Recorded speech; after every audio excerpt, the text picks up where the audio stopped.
un dato para aportar. Al mediodía eran 12 los indecisos, luego pasaron a 10 y ahora de esos 10, 4 ya habrían tomado una postura a favor del proyecto de ley. Imagínense ustedes cómo estamos con la libreta en la mano, tratando de ver cuál de los diputados todavía no decidió por su voto, que va a ser muy importante en esta sesión, los indecisos, los que se van a abstener y los ausentes. Pero perdón, esto, Adrián. la mirada va a estar puesta... Sí. A ver si podemos repetir la última cifra que vos tenés de indecisos, porque hablabas de 4. Claro, 12 indecisos eran el mediodía, luego pasaron a 10, sí. Y de esos 10 me acaban de informar que de esos 10, 4 ya tomaron su postura, ya decidieron su voto a favor del proyecto. Bien. Pero obviamente, Dani, como te decía, las miradas van a estar más puestas mañana a la mañana cuando se vote, ¿no? Y aquí nosotros estamos con el diputado Daniel Filmus. Bueno, diputado, su análisis en relación a cómo está viendo la sesión y el resultado, por ahora muy parejo. ¿Qué números maneja usted? No se trata de números, vamos a saber los números en el momento que el tablero marque cómo fue la votación. Yo he estado en el Senado muchos años y he visto votaciones que parecían que iba a ir en un sentido y que terminaron en otro, y votaciones muy parejas. Lo importante es que acá cada uno está debatiendo, planteando su posición, se hace con mucho respeto, y lo importante es saber qué es lo que estamos discutiendo. No estamos discutiendo si va a haber legalización del aborto, si va a haber interrupción voluntaria del embarazo, sino cuándo, porque eso va a ocurrir. Cuando uno mira el mundo, cómo se desarrolla, cuando uno mira los países que tienen mayor índice de desarrollo humano, uno ve que son todos países donde existe la interrupción voluntaria del embarazo. Argentina va en esa dirección. Ahora, ¿cuándo? La verdad que el momento tiene que ser ahora, porque si dejamos pasar más años, siguen muriendo mujeres por aborto clandestino. Ese me parece que es el tema central. Hoy leía un artículo en relación a España, es un país que tiene legalizado el aborto y no aumentaron los abortos luego de la aprobación de esa ley. Y sí se redujo la mortalidad materna. Totalmente. Cualquiera que lee las investigaciones científicas a nivel internacional a la Organización Mundial de la Salud y cualquiera que sabe qué es lo que ocurre, automáticamente cuando hay políticas del Estado que legalizan el aborto, pero también como nuestra ley, que hay políticas de prevención y políticas de trabajo muy serias, me parece que el destino es que baja el número de abortos, por supuesto desaparece el número de muertes por aborto, que el aborto clandestino imposibilita totalmente que desaparezcan esas muertes. Hay 3.030 muertes desde que volvimos a la democracia. Y lo que ocurre es que baja el número de abortos. Claramente lo vemos en Uruguay ahora, pero en América Latina el otro espacio donde está permitido es el Distrito Federal de México, que es muy fácil de comprobar qué pasa en el Distrito Federal, que está aprobada la ley, y qué pasa en el resto de México. Bueno, la diferencia es abismal. Y como decís vos, ese sentido, Irlanda, por ejemplo, un país católico por excelencia, acaba de votar por el 68% en un plebiscito que se introduzca la ley para el aborto despenalizado. Así que es hacia donde va el mundo, insisto, baja el número de abortos cuando se aplican este tipo de leyes si van acompañadas de políticas de prevención por parte del Estado. Daniela Ballester, Julián Guarino, lo escuchan desde los estudios de C5N. Diputado Filmus, ¿cómo le van? Buenas tardes. Quería preguntarle si este es el mejor proyecto que se puede estar discutiendo ahora en el Congreso, o si ustedes tuvieron que hacer algunas concesiones para que efectivamente esto llegue a debatirse con probabilidades de ser o de tener media sanción. No, es el mejor proyecto. Este proyecto hay que aclararlo. Yo presenté un proyecto distinto, firmé el proyecto de la campaña, pero presenté un proyecto distinto. Del proyecto que presenté junto con otros compañeros del Frente para la Victoria, se han tomado la mayor parte de los artículos y se han incorporado al proyecto central. Te digo algunos temas que la gente no conoce y que están en el dictamen. En primer lugar, las consultorías. Una mujer llega con duda de qué hacer.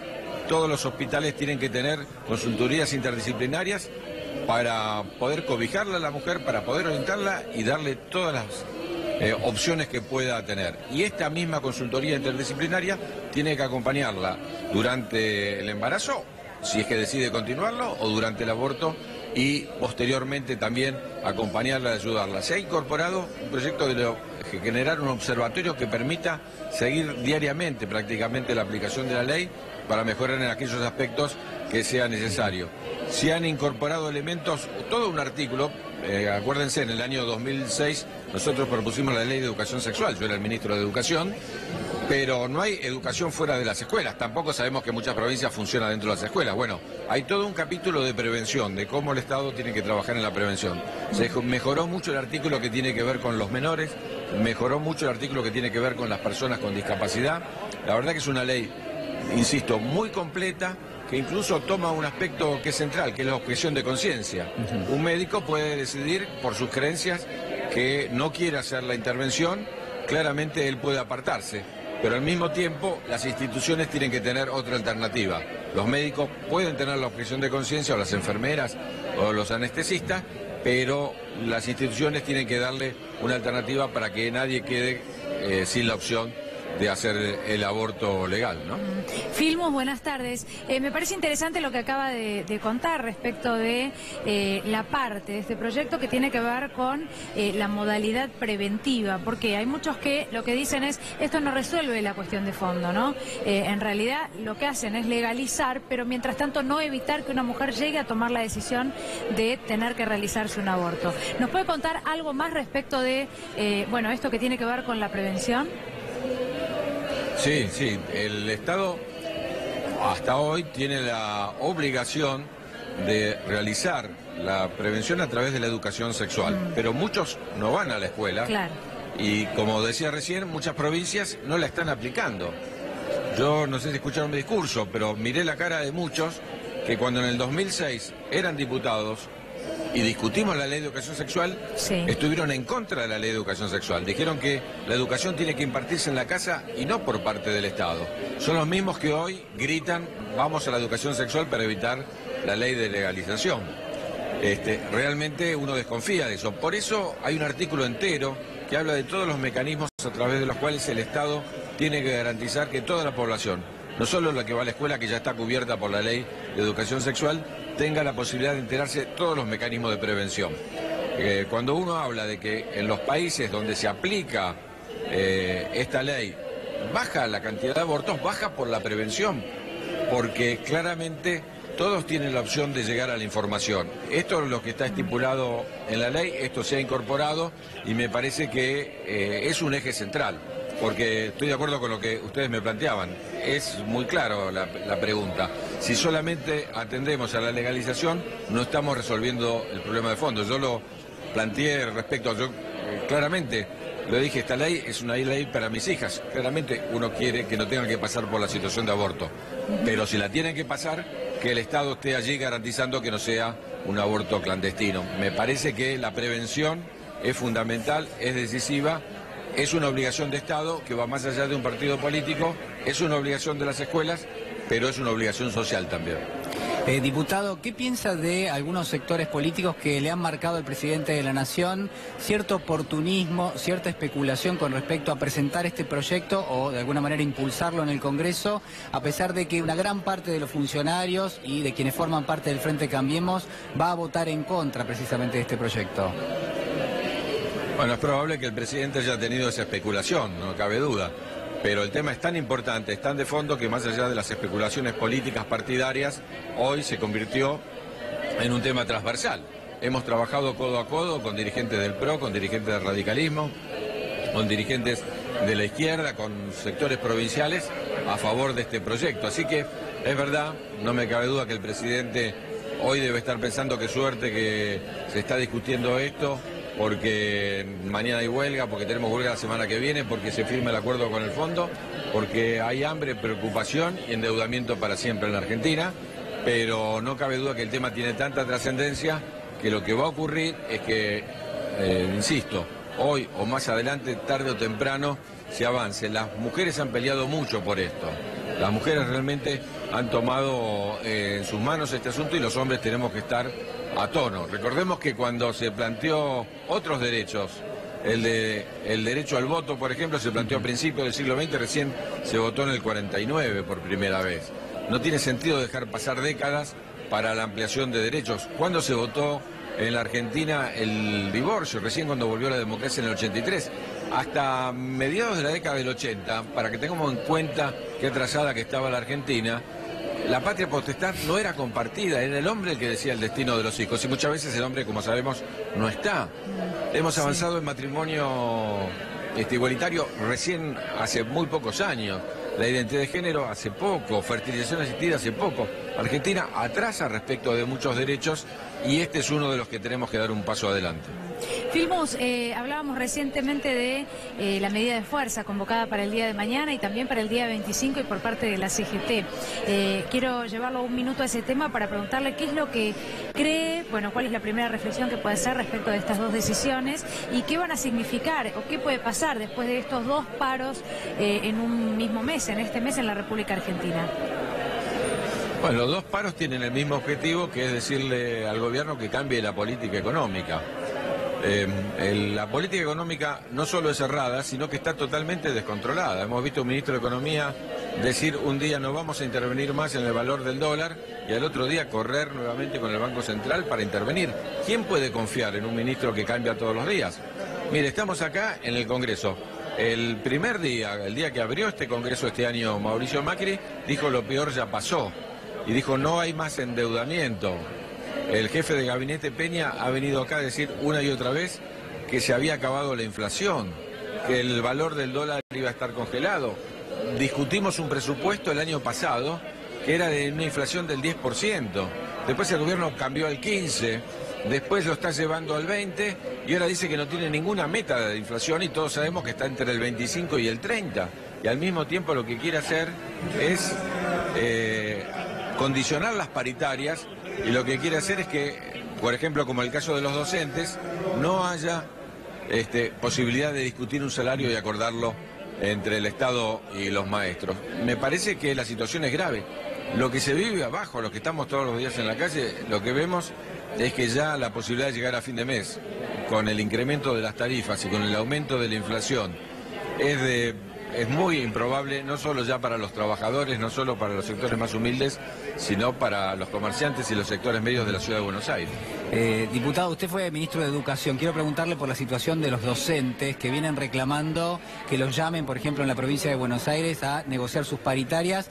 Y ayer denunciaba a Roberto Baradel, titular de SUTEBA, que hace 50 días, más de 50 días, dijo que están esperando esto y la realidad es que no tiene lugar. Digo, ¿cuál es su opinión? Bueno, es muy grave porque hay una ley, ahí sí hay que cumplir la ley. Hay una ley que fija paritarias obligatorias para fijar un piso salarial para todo el país. El gobierno cumplió con la ley en el año 2016, recordémoslo, y las clases empezaron normalmente. En el 17 no cumplió con la ley y tuvimos conflictos en todo el país. Bueno, ¿usted qué diría? ¿Que en el 18 copiamos el éxito del 16 o el fracaso del 17? El gobierno decidió copiar el fracaso del 17. Y aceptando el gobierno que va a tener una inflación del 25 como mínimo, le ofrecen 3 cuotas a los docentes el 15. Así que por un lado no cumple la ley, entonces tenemos conflicto en todo el país, no hay una provincia con conflicto y otra no, tenemos conflicto en todo el país porque no cumple con ese piso para todos y al mismo tiempo tenemos que en los lugares, la Ciudad de Buenos Aires o provincia de Buenos Aires, donde hace una oferta, la oferta está muy lejos. No digo ya de recuperar salario, de mantener el salario del año pasado, o de por lo menos perder poco. Hoy se le está pidiendo a los docentes, de acuerdo a los dictados del Fondo Monetario Internacional, que por lo menos, a pesar de haber perdido 10% en los años anteriores, pierdan un 10% más de su salario. Filmus, mencionó en algún momento que esta era una ley para sus hijas o pensando en sus hijas, ¿no? Y no lo quiero dejar pasar porque veníamos hablando estos últimos días que ahí en la calle también se ve mucha gente joven, hay muchas adolescentes, muchas chicas, no sé si es una cuestión generacional o si tenga que ver con una cuestión generacional, ¿no? Pero sí, sin duda parece que los más jóvenes tienen muy claro cómo debe ser y que el aborto debe ser legal, que no debe ser penalizado de ninguna manera. Por eso, y como usted lo mencionó, me permito preguntarle qué lectura hacen sus hijas, si ha podido hablar con ellas, qué es lo que ha podido recoger del relato que hacen los más jóvenes, ¿no? Respecto de lo que está pasando hoy. Bueno, mi hija menor tiene 15 años. Sí. Y lo primero, después de escucharme por televisión, lo primero que me mandó, me dijo, qué bueno es que pienses como pienso yo, qué bueno es tener una familia que me apoya. Sí, lo tomó como algo de ella y que nosotros acordamos con ellos. Y me parece que los jóvenes lo viven de esa manera y la verdad que estoy orgulloso de que sea así.